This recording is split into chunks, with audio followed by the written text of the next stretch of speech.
Salut à tous et bienvenue dans cette nouvelle vidéo qui s'intitule «Comment j'ai créé mon premier revenu passif sans audience». Hem, Petit disclaimer avant de commencer, c'est pas une vidéo où je vais t'apprendre à gagner 10 ou 15 000 € par mois, mais simplement, te montrer que c'est possible, peu importe le job que tu as, de créer un revenu passif sur internet sans audience. Pour me présenter, pour ceux qui ne me connaissent pas, qui rejoignent la chaîne, je m'appelle Pierre et j'ai une double profession. D'un côté, je suis freelance, sur internet, mais je suis aussi responsable en restauration, dans un restaurant physique, voilà. Et en fait, cette double profession, ça me demande pas mal de temps et d'énergie. Donc, pour la petite histoire, c'est quelque chose que je fais sur le court terme pour pouvoir stocker un maximum d'argent, investir aussi, que ce soit en bourse ou dans l'immobilier. Mais le problème, c'est que l'équipe de vie privée et vie pro, bah, sur le long terme, c'est pas trop possible.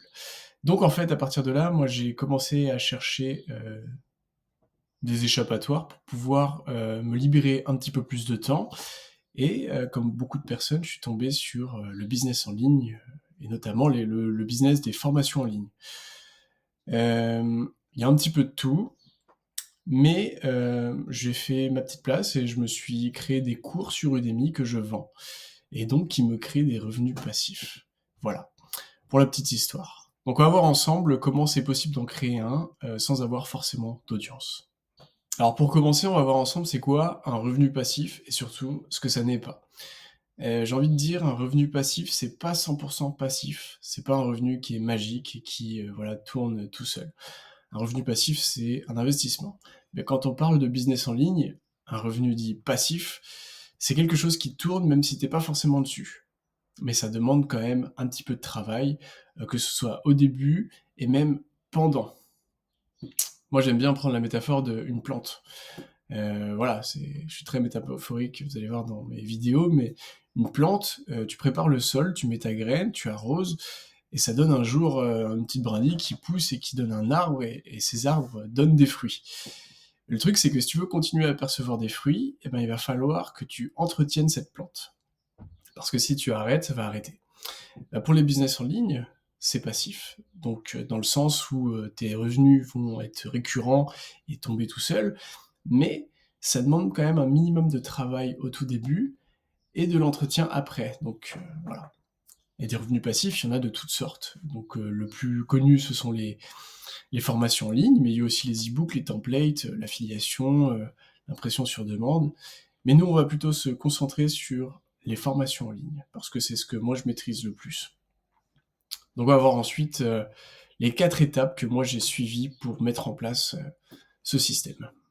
La première étape, c'est de choisir un sujet que tu maîtrises. Pour moi, c'est beaucoup plus simple de parler de quelque chose quand tu connais déjà, donc si tu es expérimenté, ou même si tu as un minimum de connaissances. En gros, face à ton audience, enfin face aux personnes à qui tu vas vendre ton produit, ça te donne de la légitimité. Le fait d'en savoir un petit peu plus et de maîtriser un sujet, euh, vis-à-vis des gens, tu passes pour un professionnel. Et déjà, c'est une bonne chose. La deuxième étape, c'est de créer un produit simple. Le but, c'est de trouver une solution rapide à un problème.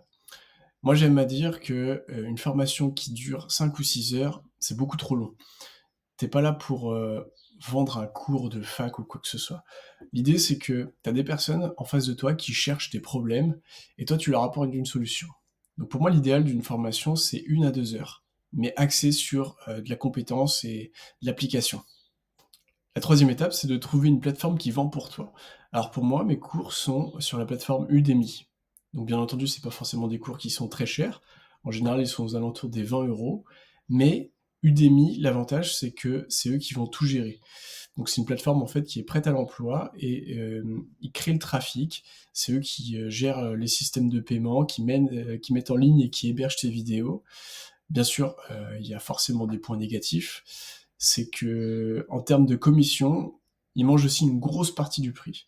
Donc par exemple, pour un produit qui est vendu 20 euros, ils prennent entre 50 et 75% de marge. Donc ça veut dire que sur 20 euros, toi, tu vas en retirer réellement que 5. Mais derrière, par contre, c'est eux qui vont tout gérer. Donc ça te simplifie vraiment la vente de ton produit. La quatrième étape, c'est laisser le temps, agir et surtout ajuster. En fait, sur ces plateformes-là, si toi tu n'as pas d'audience, mais que tu laisses l'audience venir par elle-même via le site internet, la promotion que fait Udemy, euh, ça va prendre un petit peu de temps avant d'avoir des premiers résultats. Et donc, il faut être réactif. C'est-à-dire qu'une fois que tu as des premières ventes, tu vas avoir tes premiers retours. Donc, soit des avis positifs, soit des avis négatifs. Et c'est à partir de là où il faut ajuster. Un avis négatif, eh ben, il faut l'écouter. Parce que le client va te dire directement ce qui ne va pas. Et donc, à partir de là, tu peux corriger ton cours, enfin ta formation en ligne, et proposer ce que lui a besoin réellement. Un avis positif, ça te permet justement de te dire que tu es sur la bonne voie et que tu as juste à renforcer cette position et continuer ce que tu fais. Quitte à ajuster un petit peu plus, proposer de nouvelles choses. Mais grosso modo, dès que tu as des avis clients, c'est la meilleure chose. Et si c'est un avis négatif, franchement, c'est quelque chose de très positif parce que le client te dit directement ce qu'il faut. On va maintenant regarder quelques résultats. Donc, on va prendre un de mes cours qui est en vente sur Udemy, donc une de mes formations en ligne. Là, sur le mois de juillet, donc le mois auquel je suis en train de tourner cette vidéo, actuellement, j'ai fait pour le moment une seule vente. Donc le mois n'est pas terminé, on verra à la fin du mois ce que ça donnera, mais sur une seule vente, donc sur un produit qui est à 20$, moi je retire que 4,73. Donc c'est ce que je disais tout à l'heure, c'est que la plateforme prend quand même pas mal de commissions. Donc là, c'est quasiment 75% du prix de vente de la formation. Mais par contre, sur la durée de vie du produit, on voit que moi j'ai pu générer 314$, 80 centimes depuis le temps que le produit est vendu, donc sur quelques mois. À 70 clients, donc le numéro 70, ici c'est le nombre de participants à ce cours, donc cette formation-là. Et la notation de ce cours est à 4,31 sur 5. Donc ce qui est plutôt pas mal, c'est une bonne note, mais ça peut mieux faire. Moi quand je vois ça, ça me donne plusieurs cas de figure. Donc en gros, c'est ce que je suis en train de me dire, c'est que en ayant créé un cours dans un domaine et en l'ayant mis sur la plateforme Udemy, en fait pour moi c'est un mini produit pour me dire que je peux créer un cours qui est beaucoup plus gros, vendu un petit peu plus cher. Et donc si j'ajoute du trafic directement vers ce cours et donc que je me crée une audience un peu différemment et que je l'ajoute, alors là ça peut augmenter du coup mes ventes. Mais la deuxième chose, c'est que avec la plateforme Udemy, on collecte des datas sur les personnes qui participent à chaque cours. Et en fait, avec ces datas-là, ça nous permet de voir quels sont les autres problèmes qui intéressent, que les participants ont. Et donc, ça permet de se dire, bon, si moi je peux gérer ça, je peux lui créer une solution et lui proposer. Et en gros, c'est des datas qui te permettent de créer des produits pour répondre à d'autres besoins. Maintenant, qu'est-ce que j'ai appris? Est-ce que toi, tu peux retenir de la création d'une formation en ligne sur Udemy? La première chose, c'est que ça prend du temps.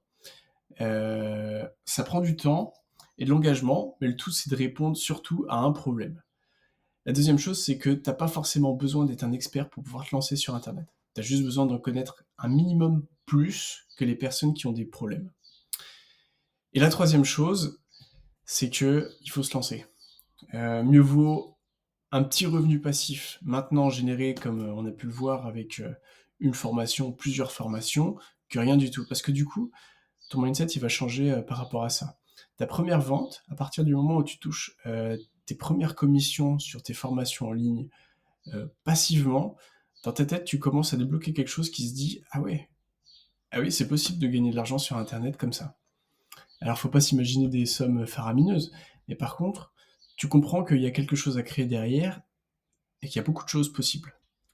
On arrive à la fin de cette vidéo. Si moi je peux te donner un conseil, c'est de te lancer le plus rapidement possible sur un sujet que tu connais, de répondre à un problème et de trouver une solution à ce problème.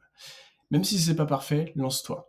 Au fur et à mesure où tu vas avancer, tu vas t'améliorer. Et au fur et à mesure où tu t'améliores, tu proposeras quelque chose de quali et tes résultats grandiront. Moi, pour t'aider, ce que j'ai fait, c'est que j'ai créé une mini-formation en ligne, un e-book en gros à télécharger gratuitement. Ce que tu vas y trouver, c'est comment apprendre à créer ton offre, comment te positionner face aux autres concurrents dans le même domaine que toi, et aussi et surtout comment lancer rapidement ta formation sans audience, sans compétences techniques, et surtout la vendre. Donc je t'invite à le télécharger gratuitement dans le lien qui sera dans la description. Abonne-toi aussi pour plus de conseils liés toujours au freelance, mais aussi maintenant à la création de formations en ligne, parce que c'est un domaine qui m'intéresse beaucoup et que j'ai envie de partager avec vous. Voilà, à bientôt.